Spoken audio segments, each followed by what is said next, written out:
Le Premier ministre Abiy Ahmed a commencé l'évaluation des performances sur 9 mois pour l'exercice 2017 calendrier éthiopien.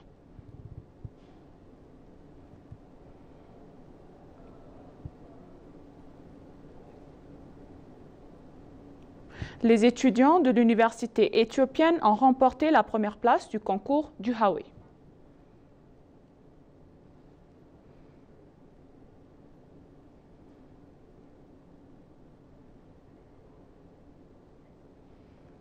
Bienvenue chers téléspectateurs, c'est Moïda Gadamo avec le journal du lundi 14 avril 2025. Restez avec nous.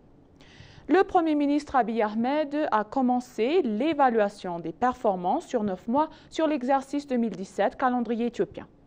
L'examen a également porté sur la mise en œuvre des grandes infrastructures et d'autres grands projets, par exemple le grand barrage de la Renaissance éthiopienne qui a atteint 98,66% d'achèvement et 6 unités ont été mises en service.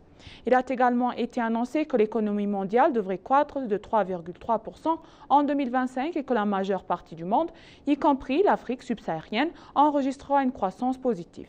L'économie éthiopienne devrait également croître de 8,4%. Le ratio de la dette extérieure par rapport au PIB a diminué de manière significative, atteignant 13,7%. Par rapport à la même période de l'année dernière, les revenus du commerce extérieur provenant de l'agriculture, des mines, de l'industrie et de l'électricité ont également enregistré une croissance. Le café, l'or, les céréales, les éléagineux, les fleurs et l'électricité étant les 5 principaux produits du commerce extérieur. L'examen a également porté sur la mise en œuvre de grandes infrastructures et d'autres grands projets, par exemple le grand barrage de la Renaissance éthiopienne qui a atteint 98,66% d'achèvement et 6 unités ont été mises en service.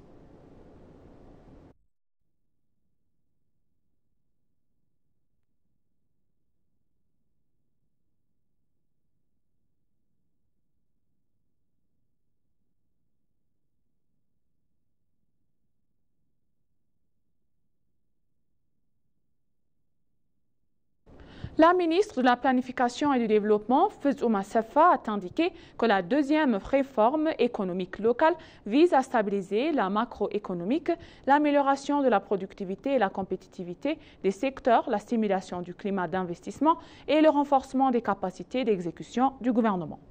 Elle a noté que les résultats montrent que l'objectif d'une croissance économique de 8,4% d'ici à la fin de l'exercice budgétaire en cours est réalisable. Selon elle, la part de l'investissement et de l'épargne dans le PIB s'est également améliorée au cours de l'exercice.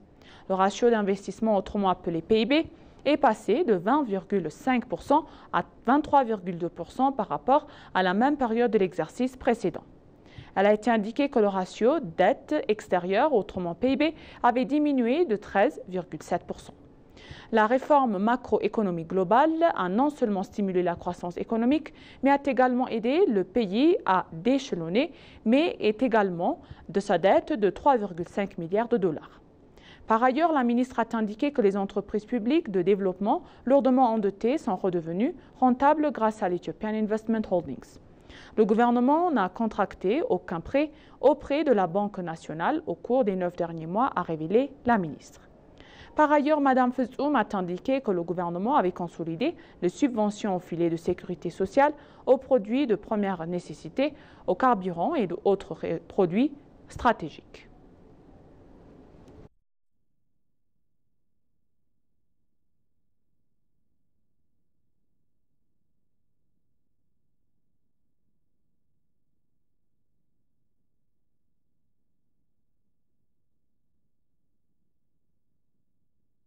Le ministre algérien des Affaires étrangères et de la communauté nationale de l'étranger, M. Ahmed Attaf, est arrivé à Addis Abeba pour participer à la 5e réunion de la commission ministérielle mixte éthio-algérienne qui se tient hier. À son arrivée à l'aéroport international de Bolé, le ministre a été chaleureusement accueilli par la ministre d'État et des Affaires étrangères, l'ambassadeur M. Hadera Abera. L'Éthiopie et l'Algérie ont réaffirmé l'importance de réindemnisation de la commission ministérielle mixte et ont convenu d'intensifier leurs efforts pour renforcer les domaines de coopération existantes tout en explorant leurs nouvelles pistes de partenariat. Dans une autre nouvelle donc, le forum consultatif de l'État d'Amara s'est tenu du 5 au 12 avril 2025 à Bardar. Les commissaires du dialogue national éthiopien, M. Melakou Weldemariam et M. Jonas Adaye, ont assisté et ont reçu les points de l'ordre au jour des représentants à temps pris. S'exprimant lors de la cérémonie de clôture du forum, la commissaire Melakou a déclaré que le processus de collecte des points de l'ordre du jour dans la région s'est achevé avec succès. La commissaire a également que les points à l'ordre du jour de la région contribueraient à trouver des solutions aux problèmes auxquels la région et le pays dans l'ensemble sont confrontés. Selon lui, le forum consultatif contribuerait à créer une culture de discussion pour résoudre les problèmes de manière civilisée. Le commissaire Melakou a exhorté la population à maintenir son soutien jusqu'à la finalisation du dialogue national. La cérémonie de clôture du forum consultatif a réuni des personnalités influentes, des chefs religieux, des partis politiques et des représentants de diverses institutions, entre autres.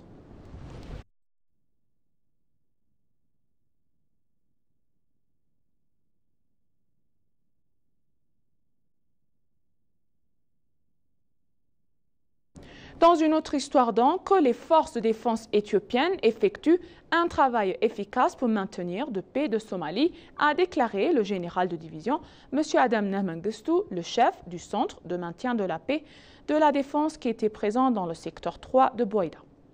Le général de division Adam Mengistu s'est rendu à Beidwa pour observer les activités de forces de défense éthiopiennes déployées en Somalie.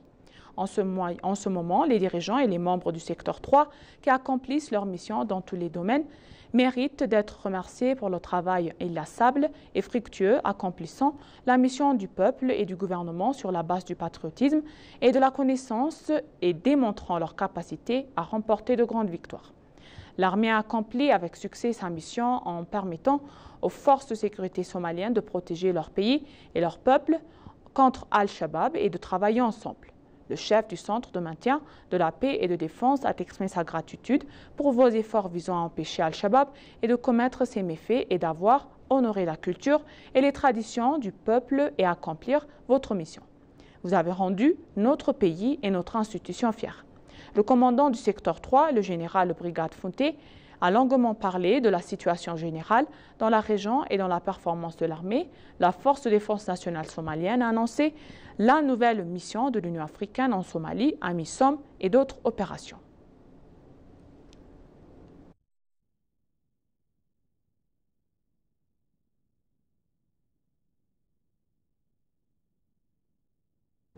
Le grand barrage de la Renaissance construit par les Éthiopiens et la diaspora démontre que les Éthiopiens peuvent mobiliser des milliards pour réaliser des tels méga-projets, a exprimé M. Fetsum Arega, le chef et directeur général du service de la diaspora éthiopienne.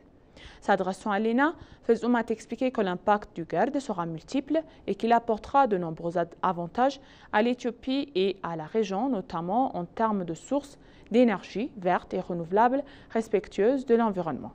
Par ailleurs, l'énergie hydroélectrique produite par le barrage favorisera le développement des industries énergivores de la région et permettra à près de 60 millions d'Éthiopiens d'accéder à l'électricité. Le directeur général a souligné que le grand barrage construit par les Éthiopiens et le diaspora pour plus de 5 milliards de dollars américains démontre que les Éthiopiens peuvent mobiliser des milliards de ressources pour réaliser de tels projets envergure. Fetsum a enfin souligné que la diaspora éthiopienne du monde entier s'est activement mobilisée pour soutenir le grand barrage de la Renaissance éthiopienne par divers moyens.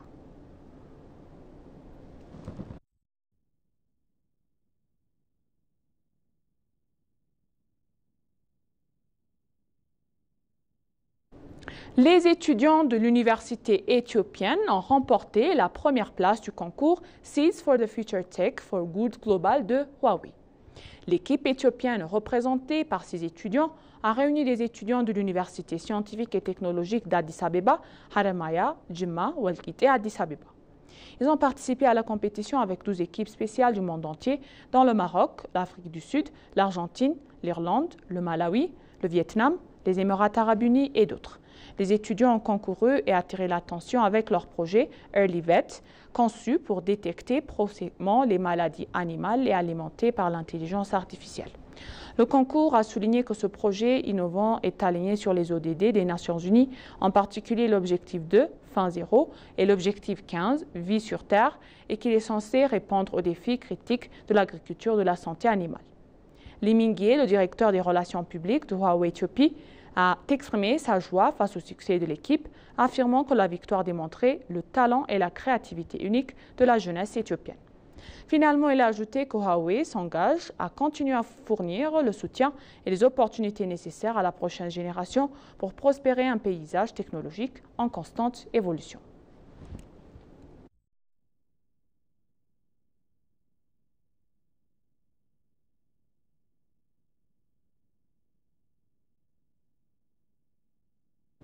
Et pour conclure le journal donc, l'usine de fabrication de cuir ultramoderne de Mojo et son laboratoire satellite rénové ont été inaugurés pour dynamiser l'industrie du cuir en Éthiopie et favoriser des opportunités d'emploi durables. L'usine de fabrication moderne récemment inaugurée et le laboratoire satellite modernisé devraient renforcer considérablement les capacités de production des entreprises locales, améliorer les normes de qualité des articles de Moroccorie et faciliter l'accès aux marchés nationaux et internationaux. Le maire de Mojo, Ghazali Hachou, s'est dit profondément reconnaissant de l'impact transformateur du projet. Il ne s'agit pas simplement d'un investissement physique, mais d'un investissement dans le potentiel humain et le développement futur d'une autre communauté, a-t-il souligné.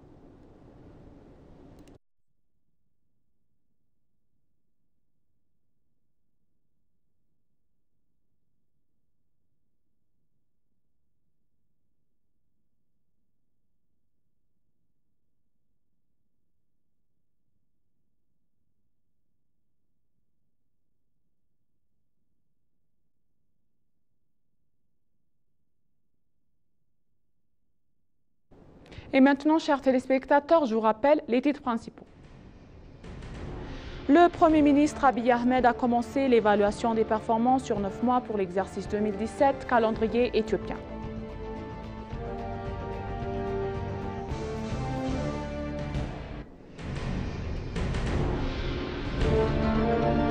Les étudiants de l'université éthiopienne ont remporté la première place du concours de Huawei. Merci chers téléspectateurs, ainsi s'achève le journal d'aujourd'hui. C'était Moïda Gadamao et je vous souhaite une bonne journée.